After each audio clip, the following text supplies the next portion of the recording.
Bonjour et bonne semaine. Parashat Shmini, Chok Israël. Donc nous allons commencer par la Mishnah. Mishnah qui parle des Kilaïm. Les Kilaïm, ce sont les espèces hétérogènes. Nous allons voir les proportions à garder pour qu'un champ soit qualifié de champ hétérogène.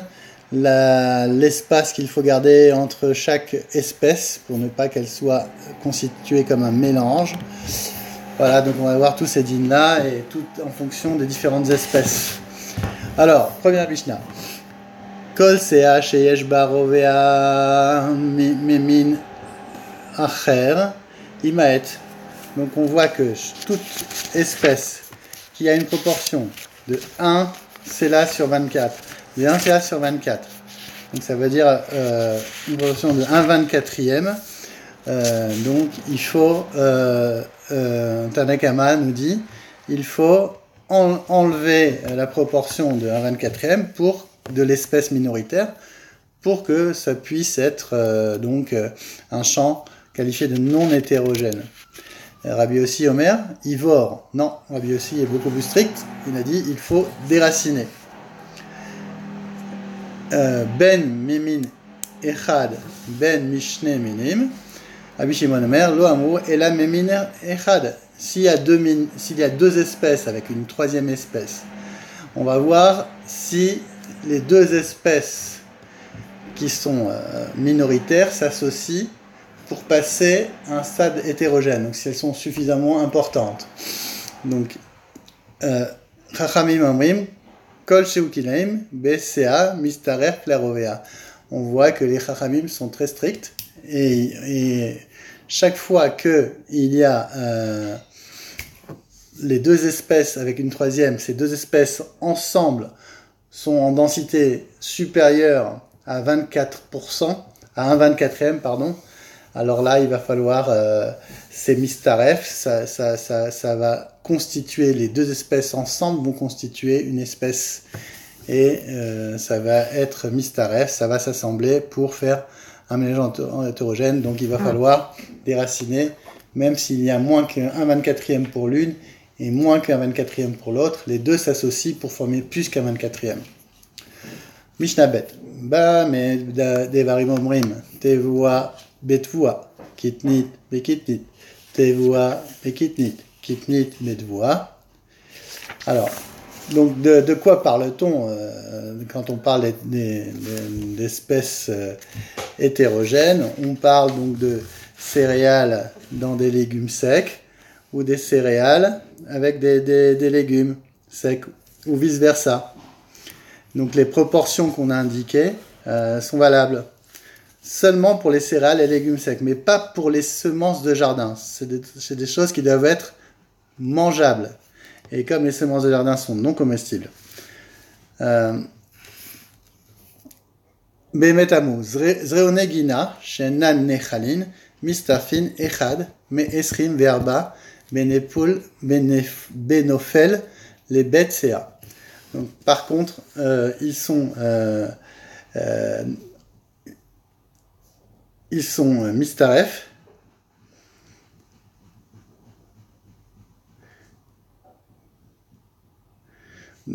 Donc par contre, selon une tradition orale qui nous vient de Moshe Rabbeinu, les différentes semences de jardin, même si elles sont non comestibles, peuvent former elles aussi un mélange hétérogène dès qu'il tombe 1 sur 16. Un 16e de cap. Donc ça, c'est une halakha, mais Moshe Sinai.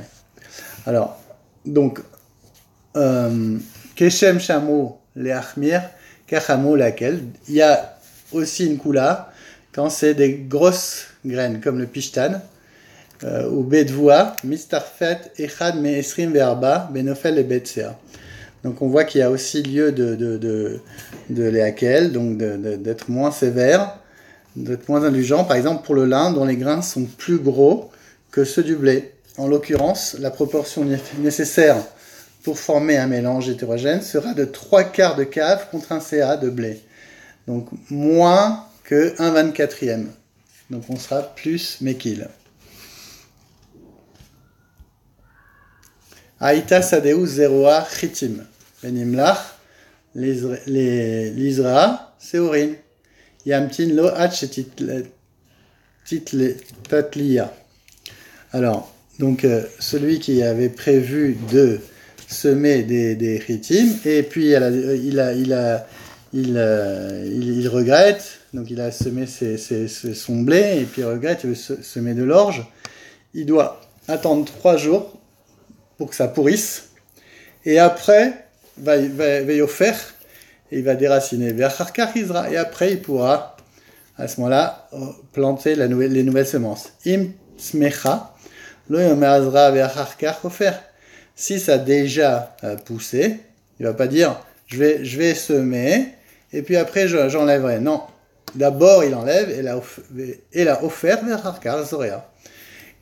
Kama iye choresh ketalme arevia. Et maintenant, quelle est la mesure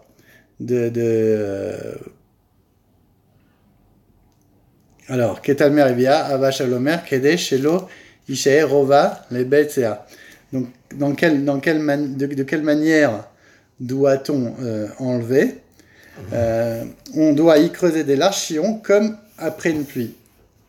Et pour Abba Shaul, on doit retourner la terre jusqu'à qu'il ne reste plus un 24e de terrain sans labour. Zroa, Venimlach, Lenatea. Le Yomar est à Ve'acharkar. Donc c'est la même chose. Il a semé, et après il veut planter une autre espèce. Il ne va pas dire je vais planter, j'enlèverai après. Non, d'abord il enlève la première, Ve'acharkar noté à la deuxième. Il va planter la deuxième. Netoua, Venimlach, les aras. Le Yomar Ezra Ve'acharkar Sharesh, et là Mesharesh Ve'acharkar Zoreal. Pareil, donc il doit déraciner et semer après la deuxième espèce. Imratza. Gomem ad pachot mitefach zorea verharkar mesharesh. Donc quand il s'agit d'une vigne, il peut couper la vigne jusqu'à 10 tfachim et il enlève jusqu'à 1 tefach, mitefach, pas 10 tfachim, jusqu'à, donc ça veut dire à peu près tefach 8 cm, il coupe, il peut planter et après il peut l'enlever.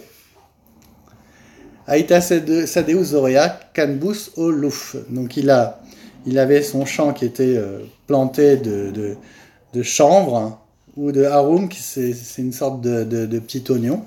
Lo Yezoa Ubal Gabeen Shenan Osin Ela les Shalosh Shanim.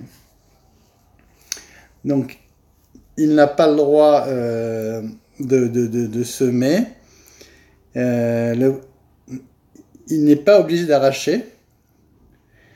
Si les différentes espèces qui se développent, et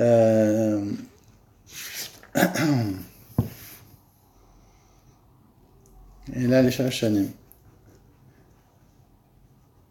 Alors, on ne peut pas semer du blé dans ces champs-là où on a vu il y avait du chanvre ou du larome. Il faut au moins attendre 3 ans avant de semer du blé, car parfois les graines de chanvre ou d'arôme ne se décomposent pas avant que ce temps soit écoulé. Dans la Mishnah d'avant, on avait dit 3 jours. Là, on a dit 3 ans parce que c'est des espèces qui restent longtemps sous terre et que c'est très difficile à déraciner. Donc, on prend nos précautions, on prend 3 ans. Tevua shalou baen sfiche istis vechen makom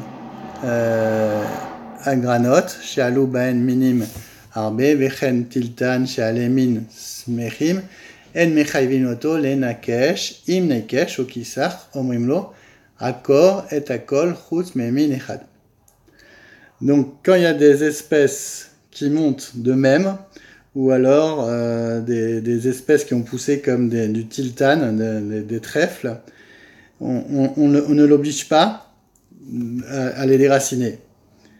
Alors, par contre, si il les a coupés et il a commencé à arracher les feuilles et à couper, en laissant les racines, on lui demande de les enlever entièrement, à l'exception d'une seule espèce, afin qu'il montre qu'il est intéressé à conserver les semences hétérogènes qui restent, pour ne pas qu'on montre qu'il est intéressé aux espèces